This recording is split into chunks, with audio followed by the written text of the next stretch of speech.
जय हिंद फ्रेंड्स, श्री यथार्थ आईएएस प्रयागराज हिंदुस्तान में एक ऐसा प्रोग्राम लेकर आ रहा है सिविल सेवा के प्रतिस्पर्धियों के लिए, कॉम्पिटिटरों के लिए एकदम नया प्रोग्राम। और इस प्रोग्राम का नाम है द्विज। तो पहली बार द्विज का प्रोग्राम श्री यथार्थ आईएएस प्रयागराज अवध ओझा के निर्देशन में। पहला बिंदु 7.5 घंटे की क्लास पर डे। आप कहेंगे 7.5 घंटा? हाँ, इन हाउस तैयारी करवाएंगे, आपको बाहर जाने ही नहीं देंगे। पहला 2.5 घंटा आप जीएस पढ़ें, दूसरा 2.5 घंटा आप न्यूज़पेपर तैयार करिए हमारे साथ क्लास में, और तीसरा 2.5 घंटा आपने आज जो पढ़ा है उसको कंसोलिडेट करिए, होमवर्क करिए। 8 घंटे हमारे साथ रहिए, बीच में आपको गैप मिलेगा रिलैक्स होने के लिए, नाश्ता करने के लिए, खाना खाने के लिए, लेकिन हम पूरे 8 घंटे आपको अपने संरक्षण में रखेंगे। कोई कह रहा मोबाइल से डिस्ट्रैक्शन हो रहा है, कोई कह रहा समाज से डिस्ट्रैक्शन हो रहा है, और आज के इस डिस्ट्रैक्शन भरे समाज में श्री यथार्थ आईएएस ने पहला कदम लिया। कितने लोग बाहर जाके भटक जाते हैं, दिल्ली जाके भटक जाते हैं, निर्देशन में ही नहीं है, किसी कंट्रोल में ही नहीं है, किसी के प्रति जवाबदेही नहीं है। दूसरी चीज, इस प्रोग्राम की ओरिजिनल फीस है 2 लाख ओरिजिनल, लेकिन चूंकि हम इसे लॉन्च कर रहे हैं बस, तो इस प्रोग्राम की फीस है 1 लाख रुपया। पहले 200 एडमिशन सिर्फ 1 lakh. Target oriented batch, goal oriented. ये प्रोग्राम आपको इलाहाबाद में कराया जाएगा। प्रयागराज क्यों? 10,000 रुपए महीने में आप यहां आराम से मस्ती से रह सकते हैं। आपको किचन में रहने की जरूरत नहीं है। 1,20,000 रुपया आपका फूडिंग एंड लॉजिंग और 1 लाख रुपए कोचिंग की फीस, यानी टोटल 2,20,000 में आपकी एक सुदृढ़ तैयारी 10 महीना। पूरा भारत को मैं आमंत्रित करता हूं इस प्रोग्राम के लिए। प्रोग्राम सिर्फ और सिर्फ बाइलिंगुअल होगा। नोट्स हिंदी में भी मिलेंगे, नोट्स इंग्लिश में भी मिलेंगे। नोट्स टीचर एक्सप्लेन करेगा हिंदी में, इंग्लिश के वर्ड्स यूज करेगा राइटिंग में। तो मैं भारत के सभी प्रतिस्पर्धी जो अपनी तैयारी को लेकर भयभीत है, डरे हुए हैं, मैं उन सबको प्रयागराज श्री यथार्थ में आमंत्रित कर रहा हूं। जय हिंद। तो आर्थिक संपन्नता से सामाजिक संपन्नता पैदा होती है। तो अब ये देखो, वुमेन एम्पावरमेंट ही तो है। तो चूंकि किसी चीज की शुरुआत है तो इनिशियल चुनौती तो मिलेगी। चुनौती का सामना सबको करना पड़ेगा। जो तुम तैयारी कर रहे हो तो चुनौती का सामना कर रहे हो। पश्चिम को सिर्फ एक चीज से खतरा है, भारत के संतों से। इसलिए इस देश में एक पत्थर की अवधारणा है, पारस पत्थर की। पारस वो पत्थर है जो लोहे को टच करता है तो सोना बन जाता। वो पारस है कौन? यही लोग हैं, गुरु लोग।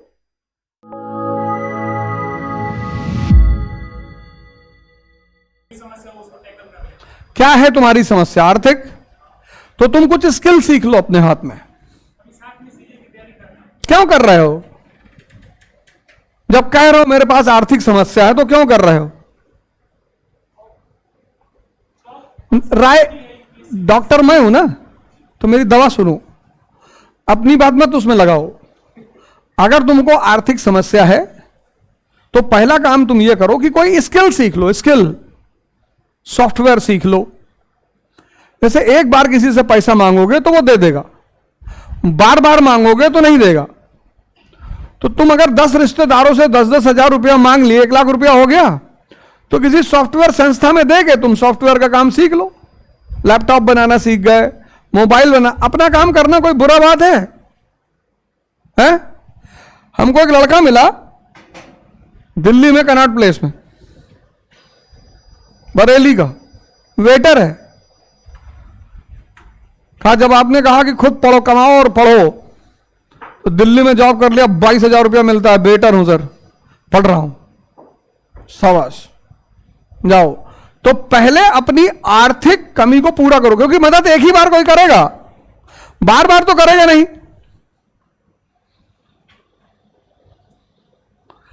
बार बार तो कोई करेगा नहीं। तो एक बार अपनी आर्थिक कमी को पूरा करो, क्योंकि बिना अर्थ की कमी पूरा किए तुम तैयारी कर ही नहीं पाओगे। आज का समय बिल्कुल बदल गया है। जैसे हम यहां कोचिंग चलाते हैं, 3 लाख रुपए ऐसा किराया देते हैं, हम उनसे जाकर कहते हैं भैया हमारे पास पैसा नहीं, तो क्या कहेगा? खाली कर दो। कहेगा कि नहीं कहेगा? फिर तो पहले कितनी उम्र है? हाँ, तो जाओ पहले 1 साल अपनी आर्थिक स्थिति को सुदृढ़ करो, उसके बाद तैयारी करो, 2 साल करो। जब तुम 25-30 हजार रुपये महीने कमाने लगो, तुम्हारे पास पैसा आ रहा है, तब पढ़ाई शुरू करो। ठीक, बैठो। बेसिक कहां से कहां? स्कूल में पढ़ के आई हो? क्या की हो? इंटर किस सब्जेक्ट से की हो? बायो से की हो। सिर्फ अकेले बायो थोड़ी रहा होगा, पीसीबी था। मॉडर्न पीरियोडिक टेबल और मंडली पीरियोडिक टेबल में क्या फर्क है?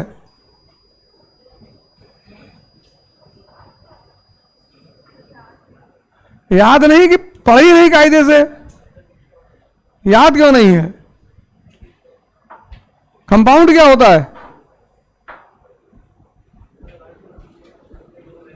बस वहीं से शुरू करो, कक्षा 6 से। ये सब कक्षा 6 का मैटर है, हैं? कहां से शुरू करोगी? जाओ मौज करो, बैठो। इधर कौन बोल रहा था? हाँ हाँ, खड़े हो जाओ, खड़े। वो बेचारा बहुत देर से हाथ उठा रहा है।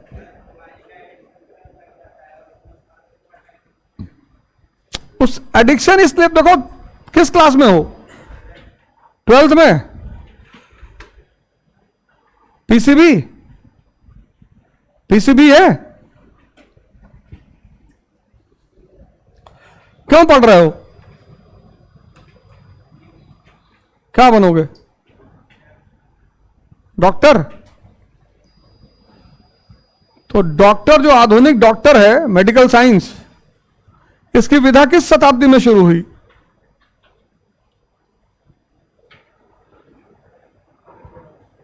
अब दो, कितना बढ़िया चीज तुम्हारे हाथ में है, मोबाइल। अगर गूगल में ही डाल दिए होते कि आधुनिक मेडिकल साइंस, तो वही मोबाइल जो तुम्हारा एडिक्शन है, ये तुम्हारे ज्ञान का आधार बन जाता कि नहीं?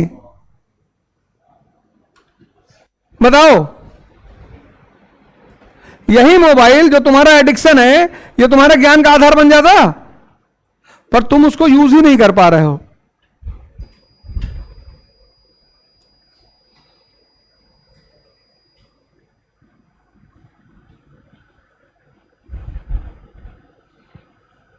हाँ?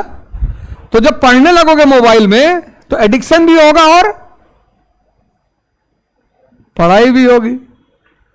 YouTube एक ऐसी जगह है जहां कौन से सब्जेक्ट का वीडियो नहीं पढ़ा है? History, geography, sociology, IR, physics, chemistry, bio, maths नहीं पढ़ा है? तो तुम मोबाइल से मोहब्बत कर लो और ये कहो कि बेटा तुमको मैं देखूंगा जरूर, लेकिन तुमसे मैं फिजिक्स पढ़ूंगा। तो ऐड डिलीट कर दो। अंगूठा रखे हो ना, किसी ने मांगा तो नहीं, डिलीट कर दो। कंटिन्यूटी के लिए बेटा खड़ा होके पढ़ो, लड़ने का जज्बा रखो। देखो, बहाने मत बनाओ, ये सब तुम्हारे बहाने हैं। ये जो तुम्हारे हैं वो बहाने। जब तुम कोई काम नहीं कर, सुनो सुनो सुनो सुनो सुनो, ये बहाने मत बनाओ। डॉक्टर अंबेडकर ने बहाना बनाया। डॉक्टर अंबेडकर ने कहा कि लोग मुझे गाली देते मैं पढ़ने नहीं जाऊंगा, लोग मुझे पानी नहीं पीने देते मैं पढ़ने नहीं जाऊंगा। कहा? उनको पढ़ना था, वो गए। तुम बहाना बना रहे हो। वो क्यों महान है? आज हर आदमी क्यों सलाम कर रहा है? उपलब्धि को। तुमको कम से कम क्लास में बैठने को मिलता है, उस व्यक्ति को क्लास में बैठने को नहीं मिलता था। तुम करो ऐड आ रहा है बीच में, तुम्हारा वो प्रायोरिटी ही नहीं है। उनसे ज्यादा चुनौती झेल रहे हो। बैठो, मौज करो, बताओ।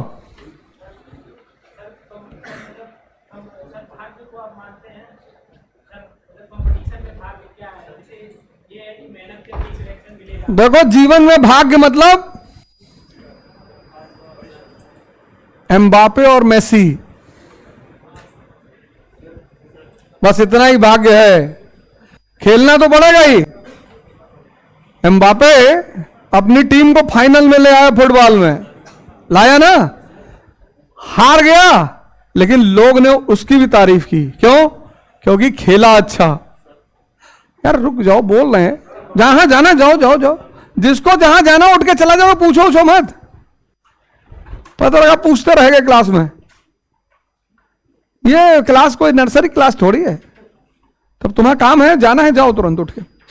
तो एम्बापे और मेसी को तुमने देखा, तुम्हें सबसे ज्यादा सहानुभूति किससे हुई होगी? एम्बापे से। क्या खेला है वो आदमी। अपना गोल तो मार ही दिया था ना उसने पेनाल्टी शूट आउट में।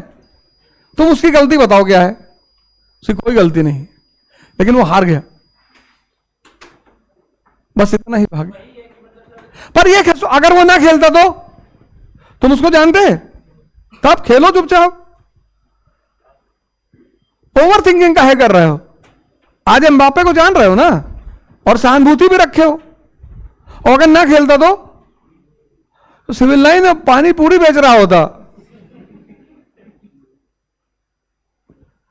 जितने लोग भाग्य को मानते हैं वो कुछ नहीं कर पाते। होता तो है, लेकिन मानना नहीं चाहिए,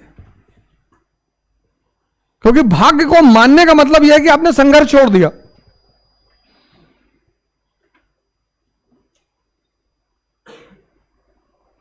देखो, पहले गोल में जब खेल शुरू हुआ तो फ्रांस कितना पीछे है। 2 गोल मारा मेसी ने, अपनी टीम को कमबैक करा के लाया। फ्रांस का राष्ट्रपति उसके कंधे पे हाथ रखा हुआ है कि कोई बात नहीं यार, तुम तो अभी 22 साल के हो। मेसी को भी इस बात का एहसास है। तुम देखो, मेसी के चेहरे पर उतनी खुशी नहीं है। वर्ल्ड कप कौन जीता? अर्जेंटीना। लेकिन एम्बापे हारा नहीं, फ्रांस हारी। ठीक है, वर्ल्ड कप अर्जेंटीना जीत गई, लेकिन एम्बापे नहीं हारा, क्योंकि पूरी दुनिया ने उसके खेल को सराहा कि बहुत अच्छा खेले यार। तुमको कोई आदमी नहीं मिला होगा जिसने एम्बापे की बुराई की हो। वो नहीं हारा। उसकी टीम भले हार गई, तो ये खेल है। तुम बस खेल खेलो, अगर तुम्हारे अंदर दम है तो। बैठो।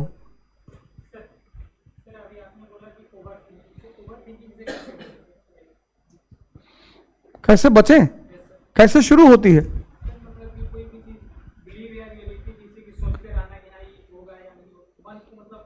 किसका है मन? तब हम कैसे रोके?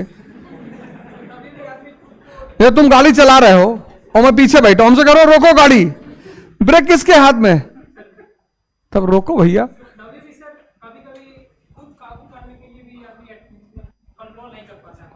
कंट्रोल इसलिए नहीं कर पाता है क्योंकि तुमने उसे छूट दे रखी है। कंट्रोल क्यों नहीं कर पाते हो? उसको तुमने छोड़ दिया कि जाओ दौड़ो, कोई बात नहीं, भागो। इसीलिए इस देश में एक विधा है, ध्यान।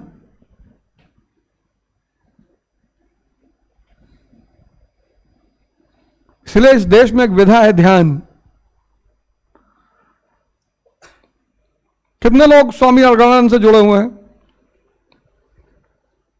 अच्छा, कभी उनके आश्रम में रहे हो? कौन से?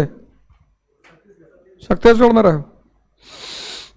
अच्छा, तो मैं वहां जाता हूं साल में 10 दिन, 15 दिन, 20 दिन, एक बार 1 महीना रहा। और वहां आश्रम मतलब नियम, अनुशासन, 3 बजे उठना है। अब तो बाबा जी चल नहीं पाते, लेकिन बाबा जी के जो शिष्य हैं, जैसे आशीष भैया हैं, सिद्धार्थ हैं, तो जैसे 3, और वहां तुम जीन्स नहीं पहन सकते, उनका आश्रम का गमछा है, गमछा, एक शर्ट, और 3 बजा और कोई सोता हुआ मिला, मार लाठी, मान लाठी तुरंत। यह नहीं कहा जाता कि भैया 2-3 लाठी पड़ी, तुरंत उठ गया, भैया गलती हो गई। तो हमारे देश में एक जगह बनाई गई थी, आश्रम। आ मतलब जगह, श्रम मतलब मेहनत। एक ऐसी जगह जहां श्रम करना सिखाया जाता हो।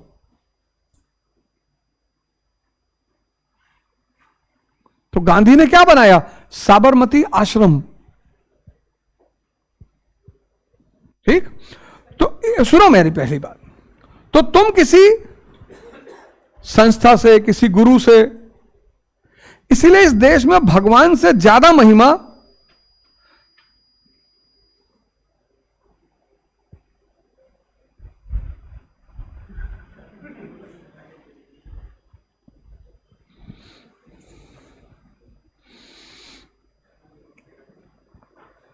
क्या करें तुम्हारे साथ, ये बताओ।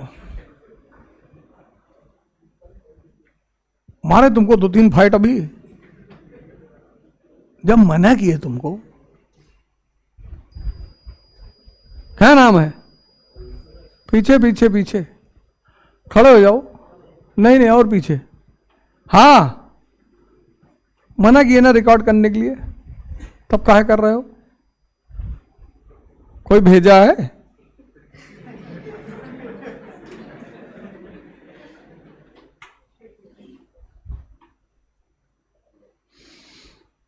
हम जानते हैं कि हम जिस प्रदेश में हैं वहां कानून तोड़ने को सम्मान माना जाता है।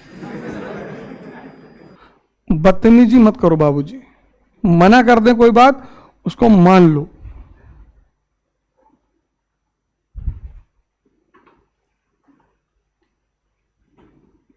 पहली गलती है, बैठो, सीखने आए हो सीखो,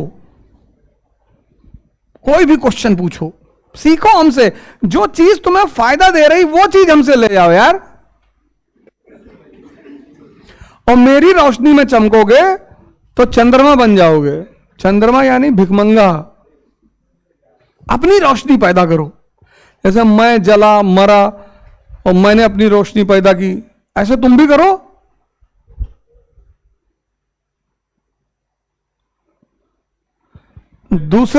दूसरे की रोशनी में चमकोगे तो चंद्रमा हो जाओगे। चंद्रमा, सैटेलाइट।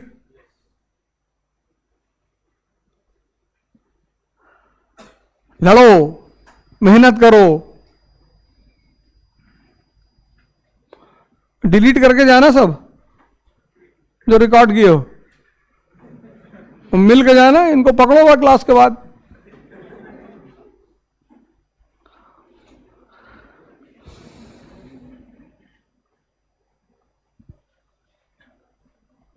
आज सुबह एक साहब आए थे तो ऐसे बैठे हुए थे और कैमरा सामने लगा दिए थे दो लोगों के बीच में।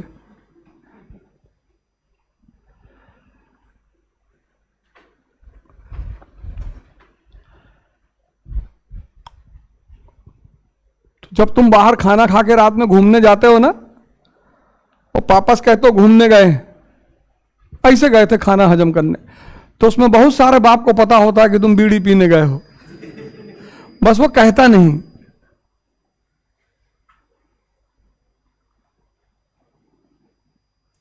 उसमें सारे बाप को पता होता है। हम सबको लगता है कि हम जो कह रहे हैं वो हमारे माता पिता को समझ, सब हंसते हैं सब अंदर,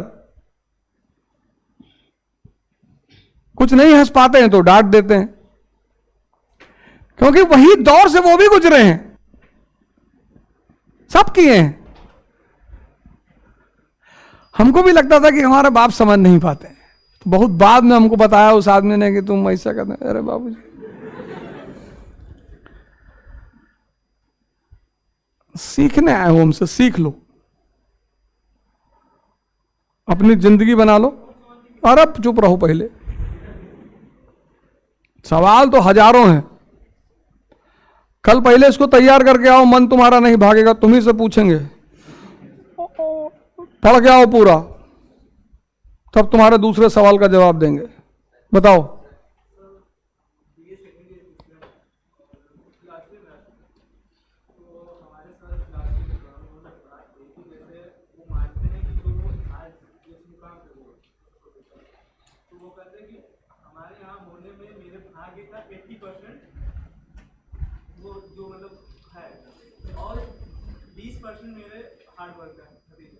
लेकिन जो 80% भाग्य मेरा साथ दिया वो मेरे हार्ड वर्क के वजह से दिया, और उस चीज को हम भी मान रहे हैं और चाहते हैं। मतलब अच्छा लगा, तो क्या ये मतलब ठीक है ऐसा मानना? किसी की बात देखो, हर व्यक्ति का जीवन में अपना व्यक्तिगत अनुभव होता है। है? तो तुम अपना अनुभव पैदा करो ना, तुम दूसरा के क्यों कर रहे हो? एक बात उन्होंने कितनी अच्छी कही कि मैं भाग्य से सब कुछ हूं, लेकिन उसमें भूमिका किसकी है? श्रम की। तो तुम भी करो। कितना स्पष्ट बात उन्होंने कहा। उन्होंने सिर्फ ये नहीं कहा कि मैं भाग्य की बदौलत, उन्होंने कहा यार भाग्य है, यानी काफी वो धार्मिक किस्म के इंसान है, भगवान को, हाँ हाँ बिल्कुल बिल्कुल, वो एक टीचर का एक वो महानता दिखा रहा है कि वो क्रेडिट अपने ऊपर नहीं ले रहे हैं। ये व्यक्ति की महानता होती है कि कुछ उपलब्धि लेने के बाद वो क्रेडिट अपने ऊपर ना ले। तो तुम आईएएस बन गए, अब बने तो तुम अपने ही वजह से हो, लेकिन तुमने कह दिया कि ये हमारे टीचर इन्होंने पढ़ाया, तो तुमने क्या किया? क्रेडिट किसी दूसरे को दे दिया। तो ये क्या है? ये तुम्हारी सिर्फ महानता का परिचायक है। जब भी कोई व्यक्ति उपलब्धि पाने के बाद किसी दूसरे को क्रेडिट देता है, तो उसका सीधा वजह एक होती है कि वो अपने अहंकार से बचना चाहता है। जैसे कोई व्यक्ति कहे मैंने ये किया, मैंने वो किया, मैंने ये किया, तो अहंकार मजबूत हुआ, मैं। लेकिन जब तुमने कहा कि प्रभु की वजह से हुआ, तो तुमने अपना मैं खत्म कर दिया। तो दर्शन के टीचर हैं, जागृत होंगे, समझदार हैं, तो वो अपने मैं को खत्म कर रहे हैं, जिससे उनके अंदर उनका अहंकार मजबूत ना होने पाए। ठीक है, बैठो।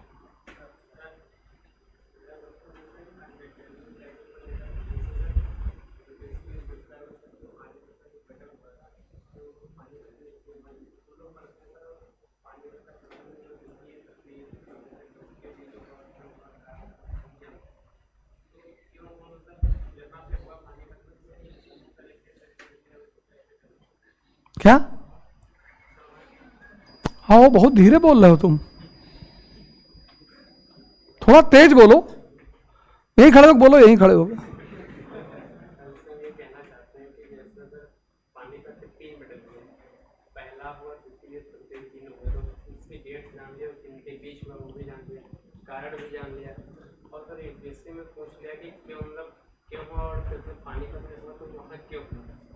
तुम्हारे घर में जो चोर घुसेगा तो किधर से घुसेगा? दरवाजे से घुसेगा ना। तो भारत के कितने दरवाजे हैं? 2। उत्तर पश्चिम से भारत में घुसने के 2 दरवाजे हैं। एक बोलन दर्रा, लेकिन बोलन दर्रा खतरनाक है, क्योंकि बोलन जो दर्रा खुलता है वो रन ऑफ कच्छ में खुलता है। वो मार्शी लैंड है, दलदल है, वहां सेनाएं फंस जाती हैं। एक ही आदमी ने उधर से भारत में घुसने की कोशिश की थी, मोहम्मद गौरी ने, बहुत मारा गया।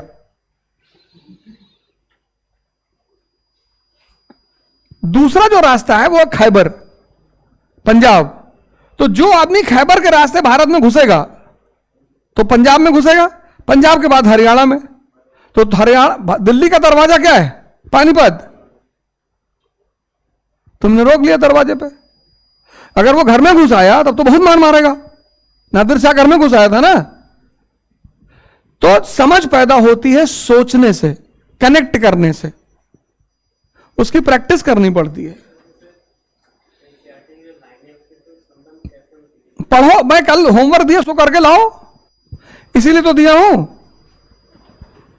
जाओ।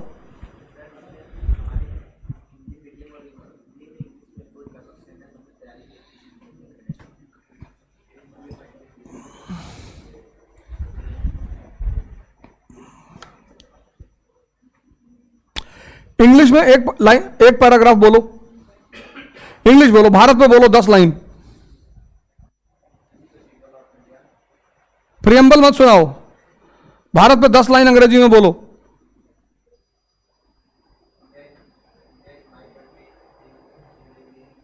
हाँ ठीक है, हमने कब कहा मेरी है? फिर आगे है? देखो, काहे अपनी जान को सांसत में डाल रहे हो?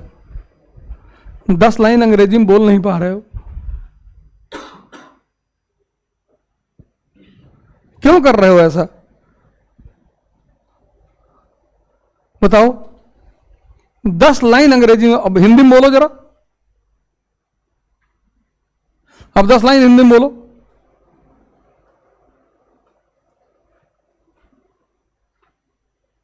बोलो।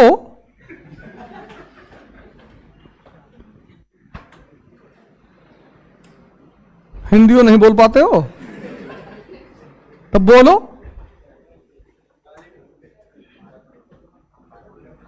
हम भारत के निवासी हैं। आगे देखो, बोल रहे हो नहीं कितना अच्छा। कोई झिझक है? फर्जी क्वेश्चन पूछ रहे हो। इंग्लिश में दूसरी लाइन तुम नहीं बोल पाए, जिसमें स्पष्टता आ रही है उसमें लिखो बेटा। अरे फर्स्ट ईयर नहीं तो अरे नर्सरी में थोड़ी हो।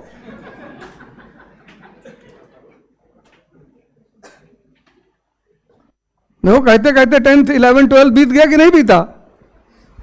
बैठो। हाँ बताओ बताओ, सबसे पीछे है, बताओ। वो लड़की हाथ उठाई हुई है, बताओ। बीएससी?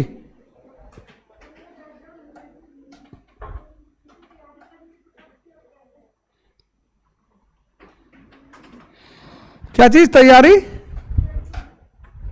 तैयारी करनी तो तुम डिसाइड करो कब करनी है। टीना दाबी ने 12 से शुरू किया था, ग्रेजुएशन खत्म होते होते फर्स्ट रैंक आ गई। बैकग्राउंड किसी का नहीं है। जितने लोग आईएएस बनते हैं उसमें 95% लोगों का नहीं है। आईआईटी के लड़के फिलॉसफी सब्जेक्ट रखते हैं optional, sociology, geography, public administration. 95% पढ़ना पड़ेगा। कोई बढ़िया सा टीचर ढूंढ लो, किसी सब्जेक्ट का पढ़ो, है ना। बैकग्राउंड नहीं, उससे क्या फर्क। तुम्हारा तो बैकग्राउंड शहर चलाने का भी नहीं है, पर जब आईएएस बन जाओगे तो तुमको लबासना में 1 साल समझाया जाएगा, बस चलाने लगोगी शहर। फिर लबासना के बाद तुमको किसी अधिकारी के साथ जोड़ दिया जाएगा, एसडीएम एडीएम बना दिया जाएगा। 1 साल फिर ट्रेनिंग करोगी, 2 साल, फिर तुमको किसी जिले का चार्ज दे दिया जाएगा। तो तुम ये टेंशन क्यों कर रहे हो कि मैं तो शहर नहीं चला पाती? सिखाएंगे ना, कोई बात नहीं। क्या है बताओ।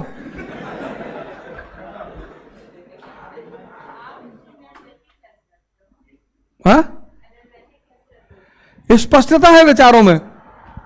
सारी एनर्जी तुम्हारे विचार खा जाते हैं, और खासकर वो विचार जो तुम्हें दुविधा में डालते हैं। मैं किसी मुद्दे पर लेकर दुविधा में नहीं हूं।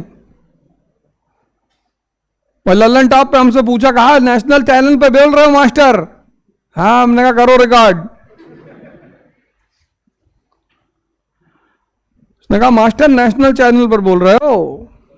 मैं कहा ठीक है करो।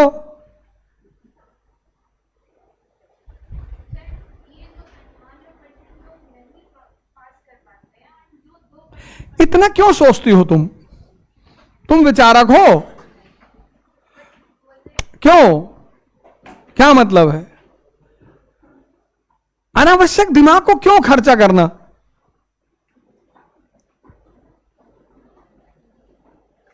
इतनी बड़ी शक्तिशाली चीज तुम्हारे पास है, उसको तुम फर्जी लुटाए हो।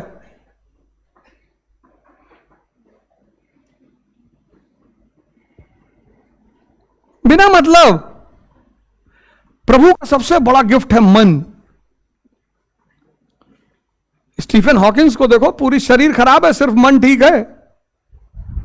और दुर्योधन, पूरी शरीर ठीक है, मन खराब है। क्यों फालतू में चला रही हो? कुछ और डिस्कस करो मुझसे, कुछ मुद्दा दे दो, समाज का, अर्थव्यवस्था का, जीडीपी का, बजट का, ये सब बात करो। ऐसा नहीं होगा तो क्या होगा, ऐसा हो जाएगा तो क्या। भैया पॉपुलेशन बढ़ रही मुसलमानों की। अच्छा, 2050 में 70% मुसलमान हो जाएंगे, फिर भैया पूरे देश पे कब्जा कर लेंगे भैया। ये सब निरर्थक सोच का ही तो परिणाम है।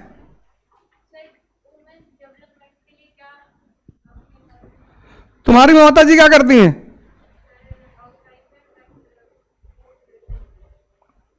आय का कोई सोर्स है उनका? है? किस पर निर्भर है? हैं? पिता पे तुम्हारे। यानी कहीं ना कहीं कुछ ना कुछ कमजोर हैं। सारे घर के निर्णय लेने में किसका सबसे अहम योगदान है? बराबर का नहीं होगा तो माता का, लेकिन तुम कहोगी पिताजी का। बराबर का नहीं होता है। मेंस में जब आंसर लिखोगी तो लिखना मेरे पिताजी घर के सारे निर्णय लेते हैं, पर तुमको दिल में पता है कि माताजी ही डिक्टेट करती हैं। ठीक, तो ये जो कमजोरी तुम्हारे मां की है, डिपेंडेंसी, किसकी वजह से है? क्योंकि आय का सोर्स नहीं है। तो किसी भी महिला को अगर सशक्त करना है और किसी को भी, तो उसकी आर्थिक संपन्नता विकसित कर दो। तो आर्थिक संपन्नता से सामाजिक संपन्नता पैदा होती है। हो गया?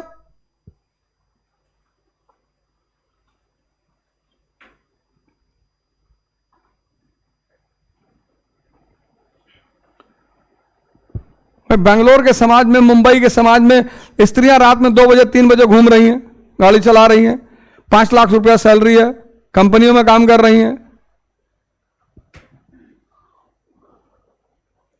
आदमी ज्यादा बोल देता तो 3 फट मार देती हैं। तो निर्भरता नहीं है ना। अभी नीना गुप्ता की जो एक्ट्रेस हैं बॉलीवुड की, उनकी बेटी की शादी थी, उसमें उनकी बेटी के 2 बाप आए थे। नहीं, यस। तो अब ये देखो, वुमेन एम्पावरमेंट ही तो है। पैसा कमा रही लेडी, 100 करोड़ रुपया रखी हुई है, कौन उस पर नहीं हुक्म चलाएगा? तो सामाजिक शक्ति कहां से पैदा होती है? आर्थिक शक्ति से। अफगानिस्तान में देखो, औरतों के पास आर्थिक शक्ति नहीं है तो उनका शोषण हो रहा है। अमेरिका में औरतों के पास आर्थिक शक्ति है, नौकरी है, एम्प्लॉयमेंट है।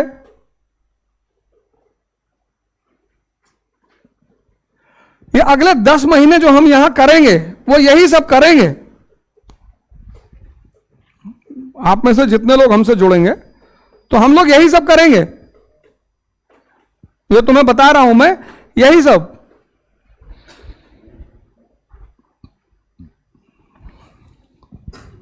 मतलब एक अलग, सिर्फ 10% फीस जमा करो और 10 दिन क्लास करो।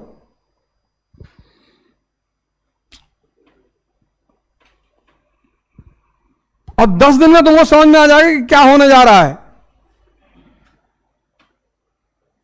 और क्लास सिर्फ वही लोग ज्वाइन करेंगे जो हमारे साथ 8 घंटे बैठेंगे। कोई वहां आके कहानी नहीं सुनाएगा। हम खेत कटावे जाग रहा था, तो जाओ खेत कटाओ। तैयारी करने आए हो तो हमारे शर्तों पे हमारे साथ रहोगे। कोई फालतू की कहानी नहीं सुनाएगा। हां, तुम्हारे घर में कोई परेशानी आ गई है वो अलग बात है। होता है कभी कभी, पापा बीमार हो गए या घर में कोई जरूरत पड़ गई या घर में कोई नहीं है तो तुमने 4 दिन क्लास नहीं किया, वो एक अलग बात है। सर 12 बजे से क्लास कर दो, कुछ नहीं, हम बताएंगे कितने बजे क्लास शुरू होगी।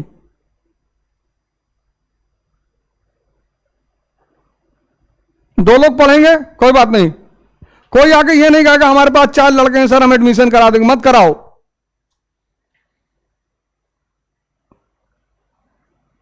तुम अभी हमको कुछ देने मत आओ पैसा छोड़कर, हम तुमसे ले लेंगे जो लेना है, तुम उसकी चिंता मत करो।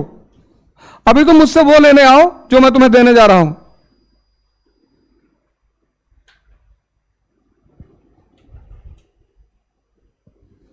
सिंपल बाइलिंगुअल क्लास होगी।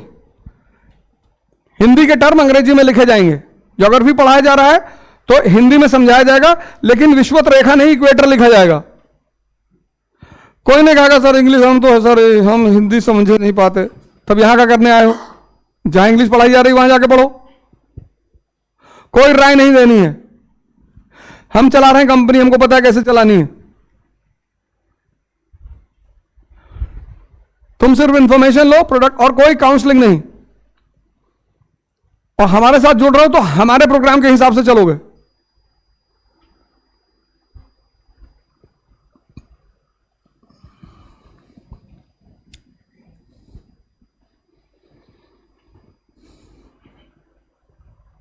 आराम से हम बताएंगे कैसे करना है, कैसे पढ़ना है, कैसे दिमाग को खोलना है।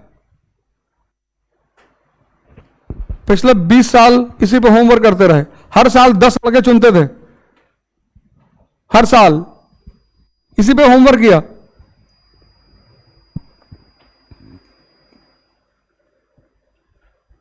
और यहीं बनाएंगे, यहीं तुमको तमिलनाडु का लड़का पढ़ा के दिखाएंगे, यहीं इसी जगह पर। अब कोटा लोग पढ़ने जा सकते हैं तो इलाहाबाद नहीं आ सकते?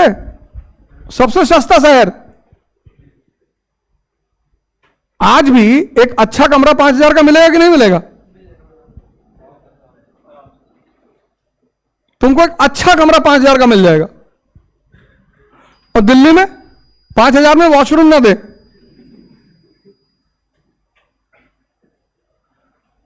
तो चूंकि किसी चीज की शुरुआत है तो इनिशियल चुनौती तो मिलेगी।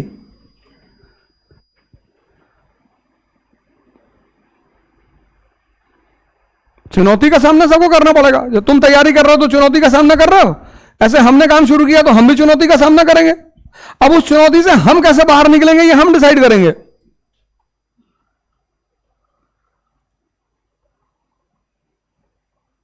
तुम सिर्फ हमसे अगर आओगे तो पढ़ने आओगे बस। हां, तुमको पढ़ाई में कोई दिक्कत है वो हमें बताओ कि ये साहब पढ़ाई में दिक्कत हो गई, ये मेरा तैयार नहीं हुआ, ये चीज हमें समझ में नहीं आई, वो सब हमें बताओ।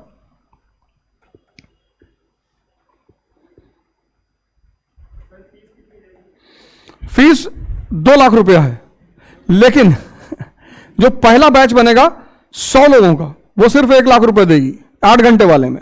जो सिर्फ शाम को जीएस पढ़ेगी वो 75,000 रुपए देगी, जो सिर्फ जीएस पढ़ने आएगी। जो ये पूरे 8 घंटे की क्लास पढ़ेगा वो 1 लाख रुपए देगा। नहीं, ऑप्शनल नहीं है। एनसीईआरटी सब इंक्लूडेड है उसमें, इसमें सब कुछ है, सिर्फ जीएस है। इसमें 3 चीजें हैं, एक क्लास है, एक होमवर्क है, एक न्यूज़पेपर है। यानी तुम 8.5 घंटे यहां बैठोगे।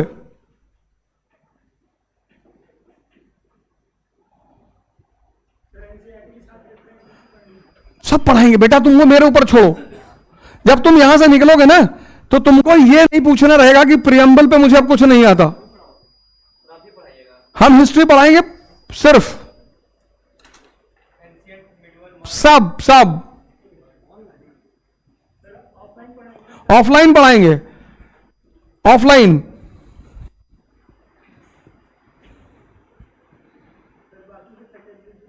सब बता देंगे। कल एक फैकल्टी आ रही है पॉलिटी पढ़ाने वाली, मिल लो उससे, शाम को 6 बजे तुम्हारी क्लास लेंगे, वो तुम्हारा इंट्रोडक्शन होगा। सारी टीम मैंने बनाई है और ये स्टाइल वॉक की टीम है। टीम बनाने की जिम्मेदारी मेरी थी क्योंकि मुझे पता था कि सारा एक आदमी कुछ नहीं कर पाता, टीम करती है। इस दुनिया के किसी भी फील्ड में जब भी कोई काम पूरा होता है तो वो टीम के द्वारा होता है। कोई भी काम, एक व्यक्ति उसमें कैप्टन होता है, बाकी करती टीम है। इसलिए तुम देखो जब स्टीव वॉज मैच जीता था तो क्या कहता था कि this is the victory of my team.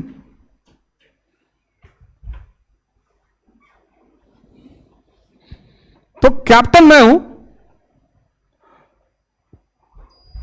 महीने में 1 हफ्ते मैं यहां रहूंगा, जो टेस्ट सीरीज का समय, मतलब जो टेस्ट का समय होगा, पूरे महीने तुमने क्या पढ़ा है।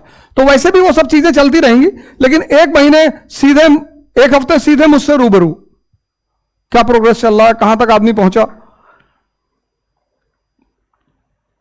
वो सब तुम्हारा हेडेक नहीं है, क्योंकि दुनिया में 2 ही चीज तुम्हारा बिजनेस को चला सकती है, एक पैसा, लेकिन वो कुछ समय तक चलाएगा, और एक है रिजल्ट। कोई आदमी एप्पल का फोन लेते वक्त सोचता है? नहीं सोचता। तुम अपने प्रोडक्ट को क्वालिटी वाला बना लो, तुम्हें कुछ नहीं करना है, तुम सिर्फ अपने प्रोडक्ट को क्वालिटी वाला बना लो। कोई एप्पल के फोन पे जाके बार्गेन करता है? उन्होंने कहा 1,15,000, ठीक है ये लो।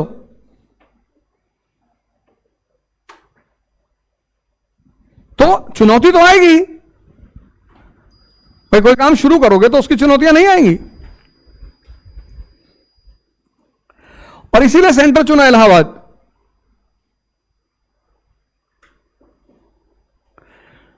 क्योंकि यहां का लड़का जितना मेहनत करता है उतना कहीं का नहीं करता। यहां के लड़के को तुम मारोगे तो खुश होगा कि पढ़ने के लिए मारे, और मां बाप से बता नहीं पाओगे, नहीं तो और मारेंगे। यहां के लड़के की साइकोलॉजी ही अलग है ना। जौनपुर, प्रतापगढ़, आजमगढ़, मऊ, बलिया, पूर्वांचल पूरा, उसको या तो अखंडानंद बनना है और या फिर रोमन सैनी बनना है, उसका दूसरा कोई ऑप्शन ही नहीं है। तो अगर उसको दिशा मिल जाए तो काम करेगा वो। सारा खेल किसका है? दिशा का। तो उसको दिशा, जब तुम 10 दिन पानी में कूदे और नहीं बैलेंस कर पा रहे हो तो तुम 11वें दिन नहीं कूदोगे।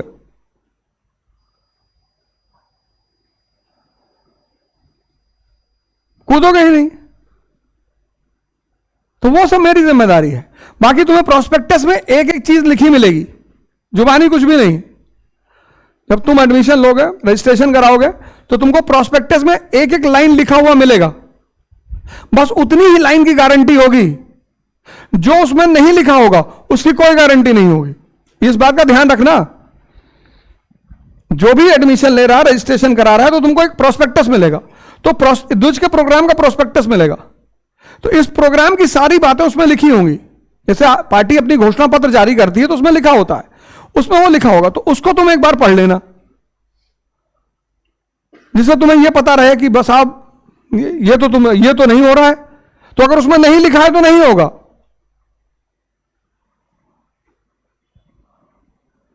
अगर उसमें नहीं लिखा है कि टेस्ट नहीं होगा तो नहीं होगा टेस्ट। तुम बाद में मुझसे आके नहीं कह सकते हो कि साहब टेस्ट नहीं हो रहा है, क्योंकि उसमें नहीं लिखा है। जितनी चीजें प्रोस्पेक्टस में लिखी होंगी बस उतना ही होगा, उससे ज्यादा कुछ भी नहीं होगा।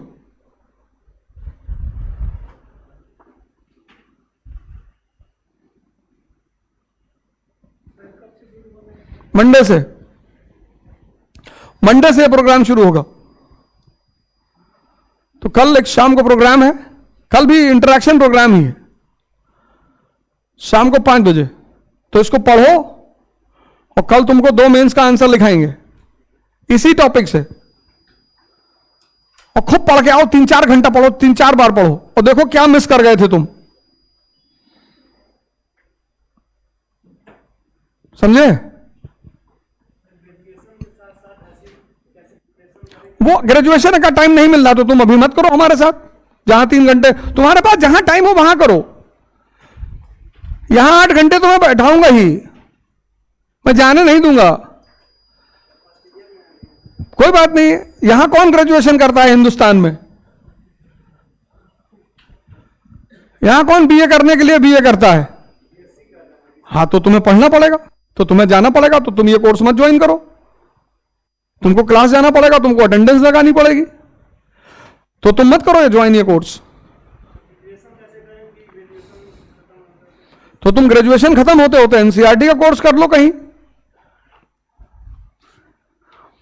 जहां जैसे शाम को यहां भी 2.5 घंटे की क्लास चलेगी, तुम उसको कर सकते हो। यहां 2 बैच चलेगा ना, एक मॉर्निंग में चलेगा वो 8 घंटे वाला है, और एक इवनिंग में चलेगा वो 2.5 घंटे वाला है। तो तुम्हें अगर उचित लगेगा तो तुम शाम वाला कर लेना। तो जब तुम्हें मौका, क्योंकि मेरा उद्देश्य यह है कि तुम सब यही दिन भर तैयार कर लो, तुम कमरे पे मत जाओ। तुम कमरे पे गए, वहां तुमने मोबाइल निकाला, जहां तुम यहां से निकले दरवाजे से, वहां तुमने खट से मोबाइल निकाल, मैं तुम्हें दरवाजे से निकलने ही नहीं दूंगा। यही पढ़ो 8 घंटे दिन भर बैठ के, सारा काम यही करके जाओ।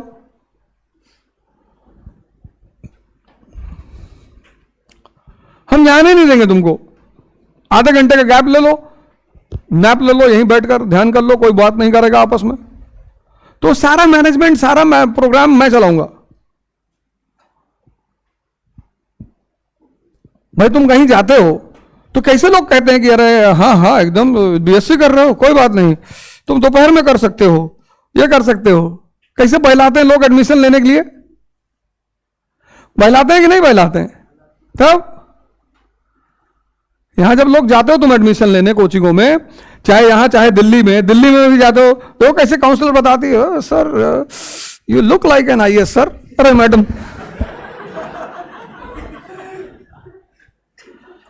फिर तुमको 12-13 महीने बाद पता चलता है कि यार लुट गए यार, ये तो साला कुछ पता ही नहीं चला।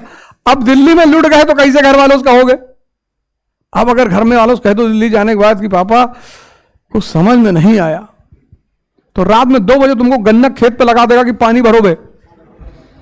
दिसंबर की ठंडक में 2:30 बजे पानी की मशीन पे बैठे रहोगे, कहेगा रात भर पानी लगाओ और मचान पे सो, आलू कोई खोदने ना पाए, नहीं काट डालेंगे तुमको। और खासकर वो बाप जिसने 1 बीघा खेत बेच के बढ़ाया हो। भाई अपनी तरफ सबसे बड़ी चीज क्या है कि सीमित पैसा है, और अपनी तरफ के ही लोग सबसे ज्यादा पैसा ले आके दिल्ली में देते हैं। हम कभी नहीं देखते वहां किसी को बार्गेनिंग करते हुए। यहां कितने अच्छे अच्छे टीचर थे इलाहाबाद में, एक से एक शानदार टीचर थे, लड़कों ने उनको पैसा ही नहीं दिया। दिल्ली पहुंचे, सबके पास पैसा आ गया। कोई 100 स्कॉलरशिप टेस्ट होगा यहां हर महीने, 5 आदमी हर महीने चयनित किए जाएंगे।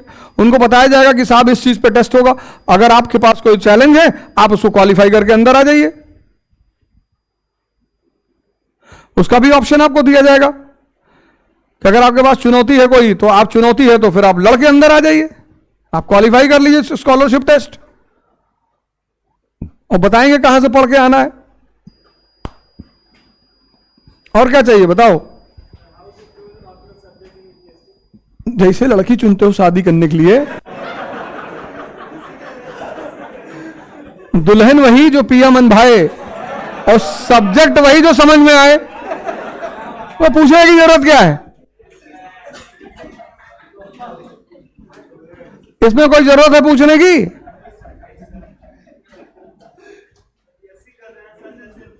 क्या फर्क पड़ता है? तुम्हारा भी दिमाग काम करता है ना, तो बैठ के सोचो, विचार करो कि सोशियोलॉजी में क्या क्या पूछा जाता है। सिलेबस देखो उनका, पब्लिक एडमिनिस्ट्रेशन का सिलेबस देखो कि इनका सिलेबस क्या है, ये पूछते क्या है, इससे मुझे मेंस में क्या फायदा है, एसए में क्या फायदा है, जीएस में क्या फायदा है, सबका चित्र बनाओ अपने सामने, फिर पूछो, फिर डिसीजन लो, स्वतः डिसीजन लो। दूसरे से क्यों पूछ रहे हो?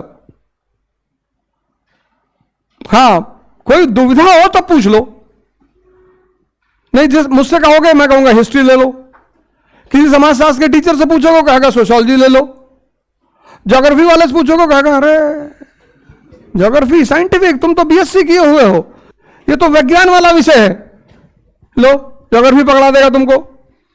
किसी दार्शनिक से टकरा के कहेगा इतना बड़ा सिलेबस है विज्ञान दर्शन का, और बुद्ध को ज्यादा पढ़ लिया, हरिद्वार चले गए। स्वतः निर्णय लो। अब तुम क्लास 6 में थोड़ी हो कि पापा से पूछ के जूता खरीदने जाओगे। बैठो।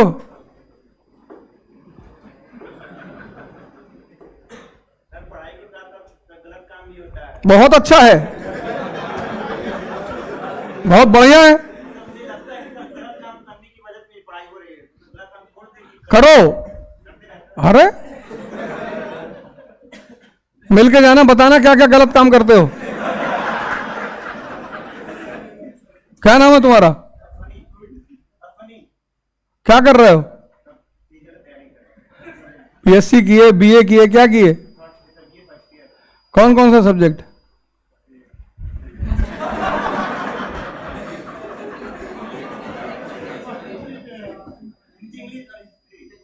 हिंदी, इंग्लिश और हिंदी भाषा की शुरुआत कब हुई?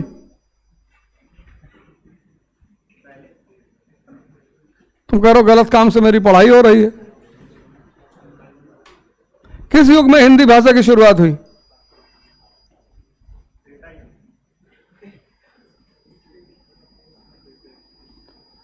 तुम्हारे पिताजी यहां होते तुमको बहुत मारते अभी, और मारते हुए घर ले आते तुमको। हमको क्या पता तुम गलत क्या कह रहे हो। बैठो, मिलकर जाना हमसे, और हमसे जितनी बातें करना बहुत हिसाब से करना। एक बात हमेशा याद रखना, बहुत हिसाब से बातें करना, बहुत कायदे की, बहुत हिसाब से। नहीं तो मैं इस बात के लिए बहुत फेमस हूं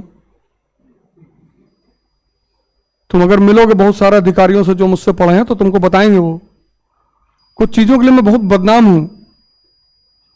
उसमें एक चीज है मारना। इसलिए बहुत कायदे की बात, एकदम जैसे एक आईएएस अधिकारी और शिक्षित छात्र करता है वैसे ही प्रोटोकॉल नहीं टूटना चाहिए किसी भी कीमत पर। हंसी मजाक चाहे जितना करो।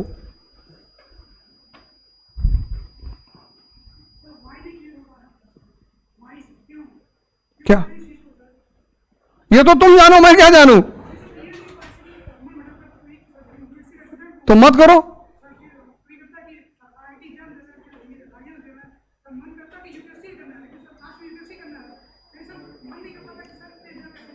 तो बेटा तुम अपने मन को ही तो नहीं संभाल पा रहे हो।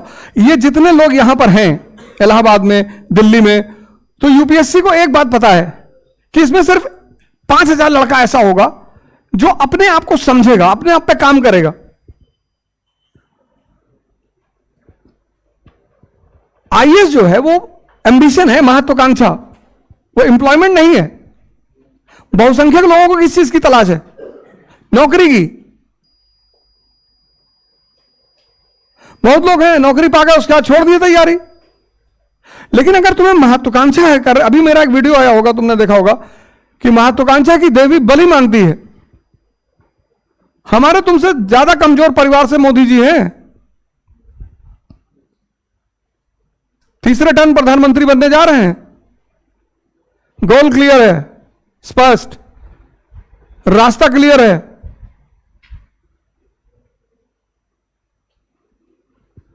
देखो प्रधानमंत्री जी को एक राजनेता के रूप में हो सकता है असफल हो जाएं, लेकिन व्यक्ति के रूप में बहुत सफल है। पूरा जीवन जलाया अपना। कितने लोगों ने ताना मारा होगा जब 25 साल के रहे होंगे। कितने लोगों ने गाली दी होगी, उपेक्षा की होगी, मजाक उड़ाया होगा।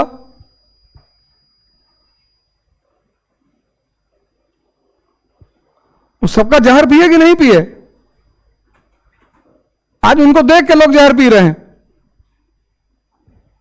तो तुम्हें यही तो जीवन है, यही तो महत्वाकांक्षा है, निर्णय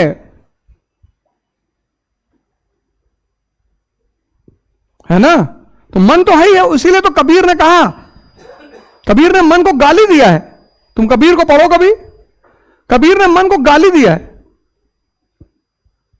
से रैदास जी कहते हैं कि मन चंगा तो कठौती में गंगा, लेकिन कबीर मन को गाली देते हैं।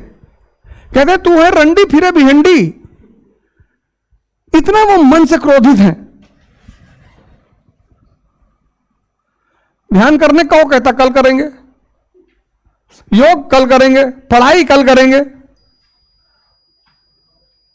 और मुर्गे की पार्टी हुई 16 किलोमीटर पैदल चला गया। यही तो इसकी नाटकबाजी है। जिन चीजों से जीवन का निर्माण हो रहा है वो कहता कल करेंगे। तभी तो मां बाप कभी कभी बहुत नाराज होते हैं।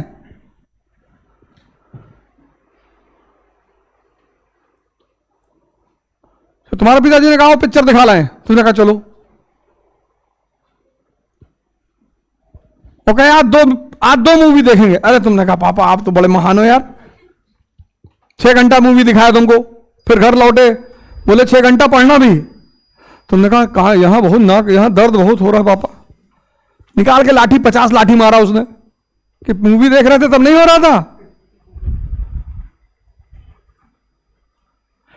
इस चीज को देखना कि मेरा दिमाग लग कहां रहा है, मुझे बेवकूफ तो नहीं बना रहा है, यही ध्यान है।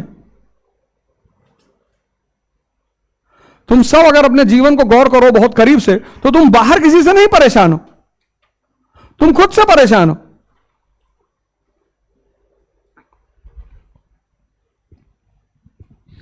तुम बहुत करीब से अगर जीवन को अपने वॉच करो तो तुम बाहर परेशान ही नहीं हो। ये देखो यहां बिल्डिंग पे कैसे थूक रखा है दीवारों पे।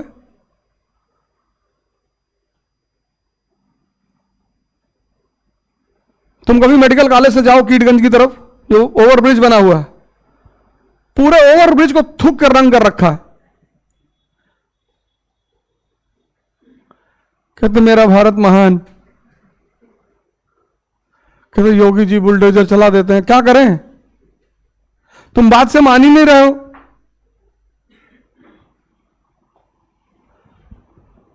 कुछ दायित्व तो जनता का भी तो है कि नहीं है? फॉर्च्यूनर में बैठे, दरवाजा खोल के सड़क पे ही थूक दिए। अगर इनको फॉर्च्यूनर सहित बांध के जला दिया जाए तो सड़क थूकने की जगह है?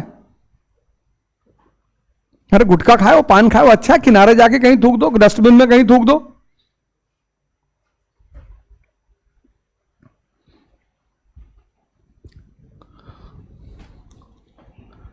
पढ़ाई लिखाई का अगर इतना भी सेंस ना पैदा हो तो उस पढ़ाई लिखाई से फायदा ही क्या है?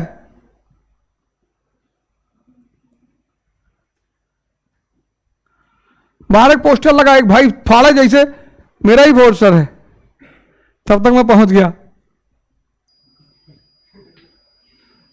मैंने कहा फेंक दे।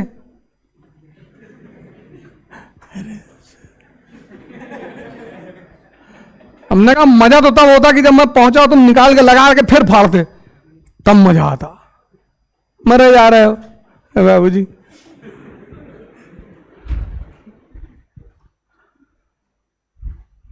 पोस्टर फाड़ने से कुछ नहीं होगा, फाड़ दो, मैं खड़ा हूं, कभी मेरी जरूरत पड़ेगी तो बताना, जाओ। तो रोने लगे, सॉरी सर। अरे मैंने कोई बात नहीं, फाड़ दो पोस्टर। तो तुम्हें अपनी शक्ति का, तुम लोग असीम शक्ति के लोग हो यार। जाओ स्वामी रामकृष्ण परमहंस के आश्रम, वहां एक किताब है 20 रुपए की, ध्यान कैसे करें, ध्यान क्या है, 20 रुपए की किताब, उसको लाके पढ़ो। अपने ही अभावों को दूर करना है। जो आदमी यहां 10 घंटा नहीं पढ़ पा रहा है, भाई कबीर घर छोड़ के नहीं भागे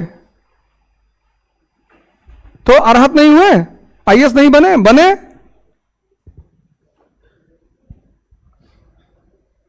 क्योंकि कबीर को समझ में आ गया था कि घर नहीं छोड़ना है, मैं छोड़ना है। अनपढ़, कभी स्कूल ही नहीं गए, सिर्फ देख के दोहा बना देते हैं, देख के। बड़ा हुआ तो क्या हुआ, जैसे पेड़ खजूर, पंछी को छाया नहीं, फल ला गया अति दूर। तुम्हारे बड़े होने से क्या फायदा अगर 4 लोगों की मदद तुमसे नहीं हो रही है तो। चक्की देखे बना दिए दोहा, चलती चाकी देख के दिया कबीरा रोए, और 2 पाटन के बीच में साबुत बचा न कोई।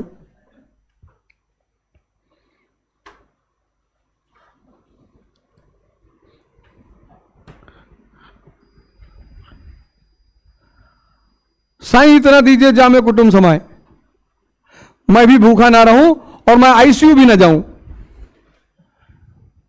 ज्यादा कमा लोगे, देखो शुगर के पेशेंट हैं 80% लोग, पैसा बहुत है, मिठाई नहीं खा सकते, मिठाई सामने रख दो कांपने लगते हैं, हाँ भैया खा लो, अरे 400 शुगर है भैया, तब इतने पैसे का करोगे क्या? ओ रिक्शा वाला 2.5 किलो रसगुल्ला खा गया, लेकिन उसको बेवकूफ को पता नहीं कि वो कितना अमीर आदमी है। वो इसी में दुखी है कि साहब जो है मर्सिडीज पे बैठे हैं, बैठे रहने दो, मिठाई खा ही नहीं पा रहे हैं। मेरे नजर में हर वो आदमी गरीब है जो मीठा नहीं खा पाता। ये मेरी गरीबी की परिभाषा है। कहते चावल भैया नहीं खाएंगे, चावल क्यों? भैया चावल मत देना भैया, भैया वो भूसी वाली रोटी बनवा दो, गोबर डलवा दे। गोबर शुगर को कंट्रोल करता है। देखो प्रकृति का कितना बढ़िया खेल है, जिसको पैसा दे दिया उसको खाने का रूप बंद कर दिया कि ज्यादा नहीं खाओगे। अभी होली आ रही है, सब अमीरों के घर इतना मिठाई पहुंचेगा, किसको बांटेंगे? ड्राइवर को अपने, ले जाओ भैया।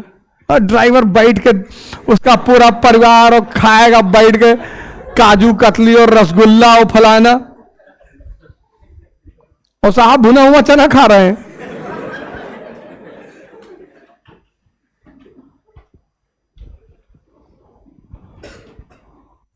कितने लोगों को लगता है कि उनके पास धन नहीं है तो वो गरीब है?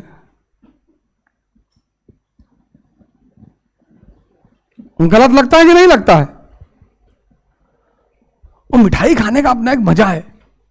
और देहाती वाला इतना बड़ा रसगुल्ला, और जब तक वो 5-6 तो ना खाओ, एक खाने में क्या होगा कि भैया ले आओ, गरम गरम ले आओ, रखो सुबह से, पहले 10 मिनट देखेंगे कि बहुत बढ़िया रसगुल्ला है।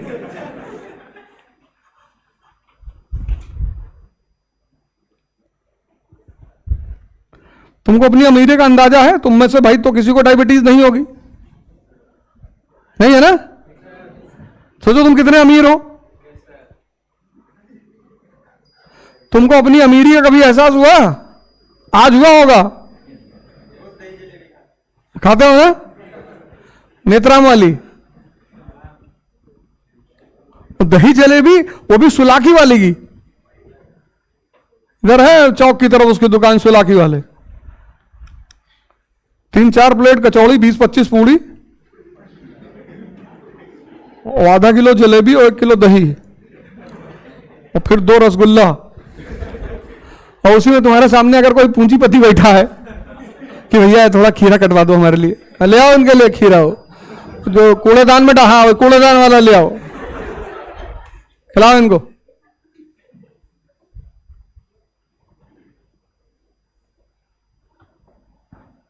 सोचो तुम कितने अमीर हो, तुमको अंदाजा ही नहीं है। तुम निराश होकर खड़े होकर किसी गाड़ी देख रहे हो।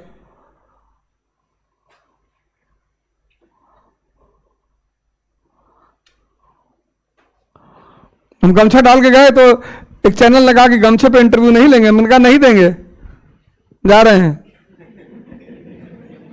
अरे बोला आप तो सीरियस हो गए। अरे तो हमने, अरे हम तो मजाक कर रहे थे। हमने कहा हम ही कौन सा सीरियस थे, लिए इंटरव्यू।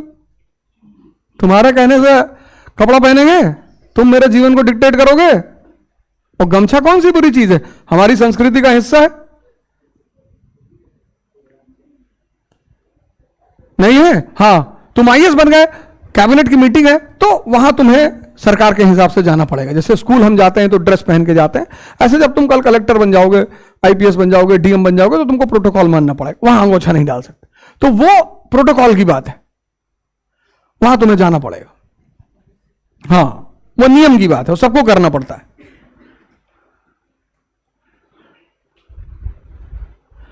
तुम हमसे कह रहे हो कि अंगोछा डाल लोगे तो इंटरव्यू नहीं लेंगे। कौन हो तुम?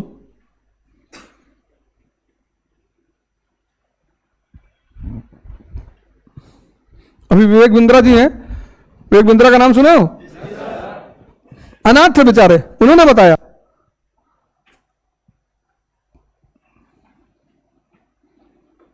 उनका फार्म हाउस नोएडा वाला 200 करोड़ रुपए का है, मंदिर में रहे, भीख मांग के खाए। इस बुधवार को मेरा शो आएगा उनके उस पे चैनल पे। हम भी काम किए दिल्ली में, रेस्टोरेंट में 7 महीने काम किए, किसी से पैसा मांगने थोड़ी गए। कोई कह नहीं सकता कि अवध ओझा ने किसी से पैसा मांगा हो। हमारी लड़ाई है, हम लड़ेंगे। हमारी लड़ाई है ना, हमारा सपना है, हम लड़ेंगे। 1-2 लोगों से मांगा, 100 रुपया मांगा, मेरे एक दोस्त ने नहीं दिए।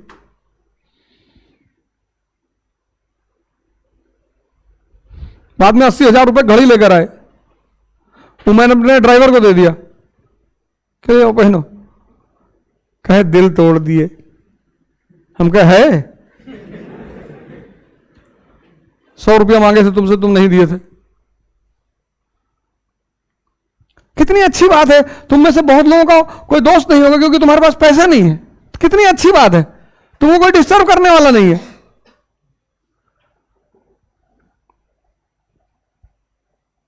तुम जिसको कमी समझ रहे हो वो तुम्हारी कितनी बड़ी ताकत है, तुमको अंदाजा है? भाई हम यहां इलाहाबाद में जब रहते थे 2-3-4 हजार रुपये आता था, उसमें से आधा किराया चला जाता था, 700-800 रुपया सब्जी वाले को दे देते थे, 400-500 पान वाले को दे दिए। 2 तारीख को घूम घुमा के 150-200 रुपया जेब में। अब क्या करें? अब पढ़ो चुपचाप, पैसा है ही नहीं।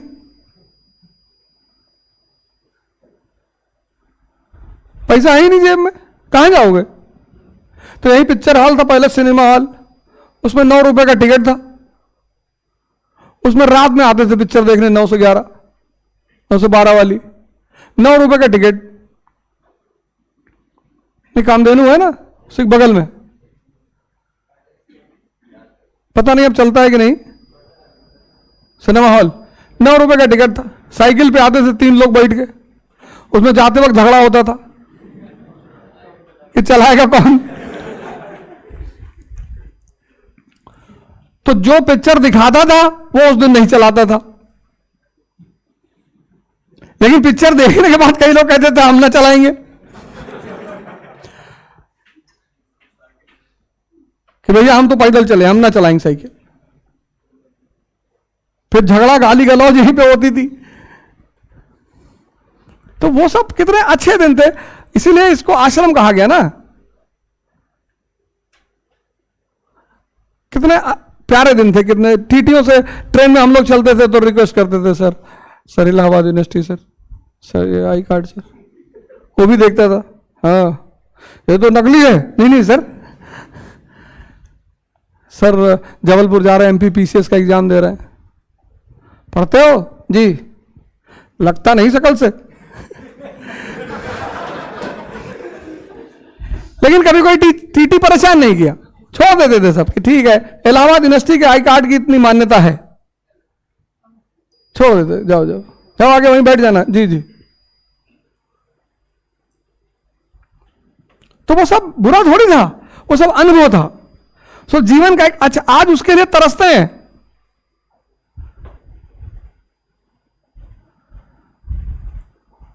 लक्ष्मी के टाकिज के गेट पे गुड्डू है पान वाला, एग्जाम दे के आते थे उसके पास, पान लगा दे भाई, शादी पत्ती बढ़ा देना। अच्छा 64, हाँ 64।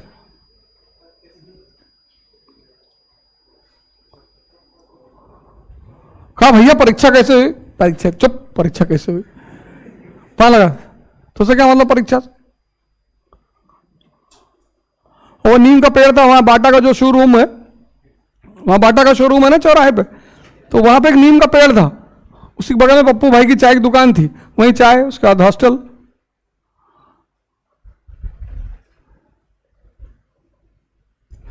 पर सीनियर बहुत अच्छे मिले, टीचर्स बहुत अच्छे मिले, सोचना सिखाया, पढ़ना सिखाया, तो एक नई धारा बनी जीवन की।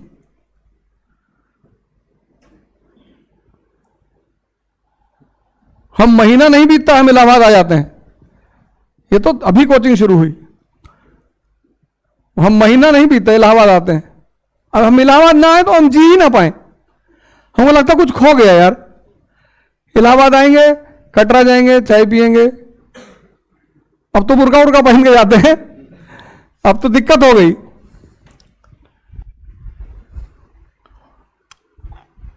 एक दिन बुर्का पहन के टहल गए पूरा कटरा,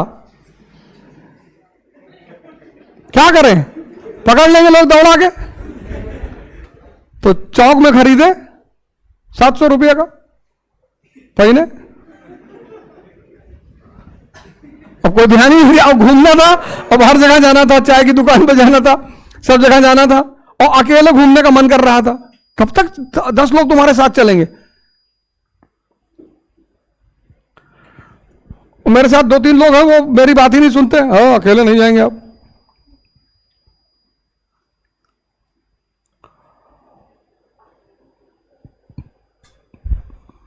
तो मजा लो, लेकिन इस जीवन का मजा लो, मेहनत करो, संघर्ष करो, टेंशन की जरूरत नहीं है। एक गोल बनाओ, एक, उस पर बैठो। तुम काहे इतनी देर से खड़े हो? बैठो बैठो, तुम्हारा क्वेश्चन लेंगे, बैठो। घर नहीं जाओगे, 8 बजने वाला है। बताओ बताओ, हाँ।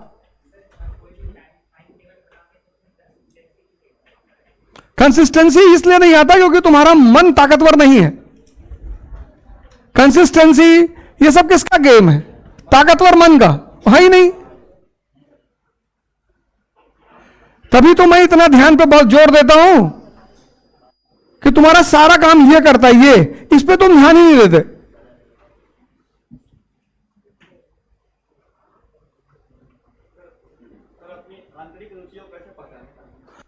होगी तब तो पहचानोगे,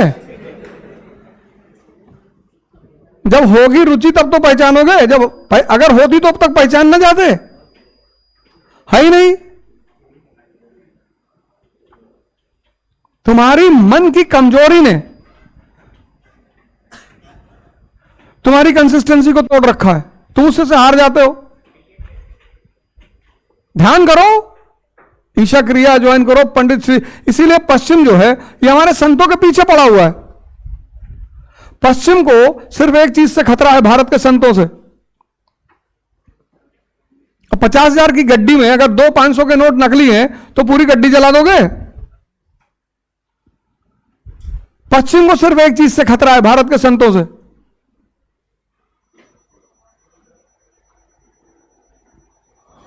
उनको पैसा हिला ही नहीं सकता भारत के संतों को। जाओ तुम अलगानंद महाराज जी के आश्रम जाओ, चाहे जो हो तुम, उनकी मर्जी नहीं तो तुम उनसे बात नहीं कर सकते हो, चाहे जो हो। कि साहब मंत्री जी आए होंगे, वाह।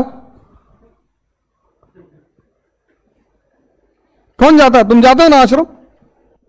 कौन जाता है अलगानंद जी के आश्रम? जाते हो ना? कहीं महाराज जी को देखे किसी को एंटरटेन करते हुए? हाँ, जिन उनकी मर्जी होगी।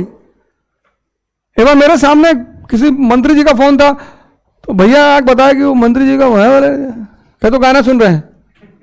एक आदिवासी परिवार आया था, उसकी बच्ची थी छोटी सी, उससे बात कर रहे थे। छोटी सी बच्ची बैठी हुई थी, उससे बात कर रहे थे कि क्या अच्छा लगता है तुमको? कि बाबा जी हमको सेब बहुत अच्छा लगा। सेब लेकर आओ, खिलाओ। और तुमको क्या अच्छा लगता है? बच्ची से।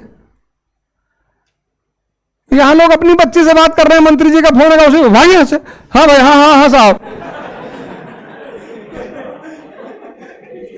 नहीं, वो शक्ति नहीं है, शक्ति है। कभी जाओ बरचर उनके आश्रम, एमपी वाला जो बरचर का आश्रम है, जंगल में आश्रम है।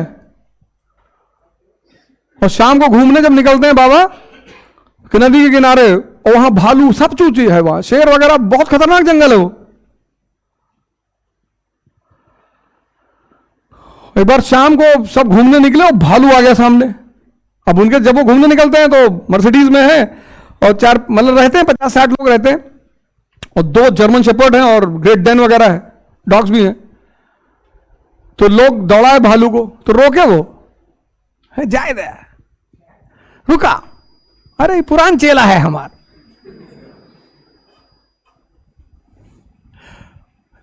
नब्बे साल के हैं, वॉक करने जाते हैं डेली।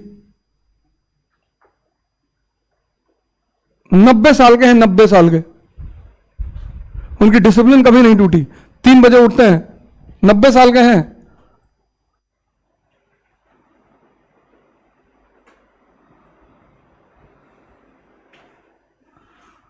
इसलिए इस देश में एक पत्थर की अवधारणा है, पारस पत्थर की।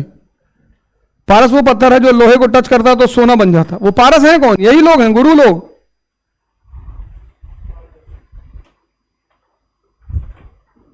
लेकिन पश्चिम को अपनी शराब बेचनी है, अपना सिगरेट बेचना है, तो जब सब ध्यानी हो जाएगा तो उसको यूज कौन करेगा? जिस सिगरेट के पैकेट पर यह लिखा है कि इसको पीने से कैंसर होता है, तो हमारे यहां तो वैज्ञानिक ज्यादा है इसलिए पीते हैं, शोध करते हैं कि हो रहा है कि नहीं हो रहा है। हमारे यहां खोजी प्रवृत्ति के लोग ज्यादा हैं, तो इसलिए पी रहे हैं। सोचो, पान की दुकान पे कितने बड़े बड़े बोर्ड में लिख दिया है।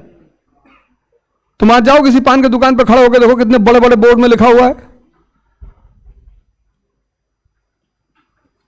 उसी बोर्ड के नीचे खड़ा होकर बंदा छल्ला बना रहा है और कहता ग्रेजुएट हूं। तुम तंबाकू कंपनियों की हिम्मत देखो, तुम लिख दिया, फोटो बना दिया, गला कटा हुआ उसका फोटो बना दिया गुटखे के पैकेट पे। उनकी तुम हिम्मत देखो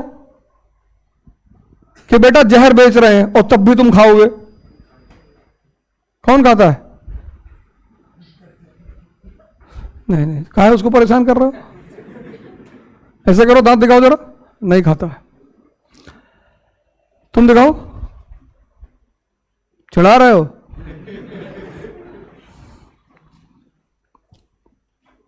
बैठो।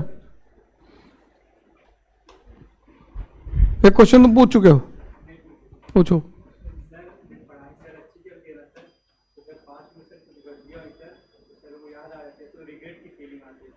किसी को मार डाले थे?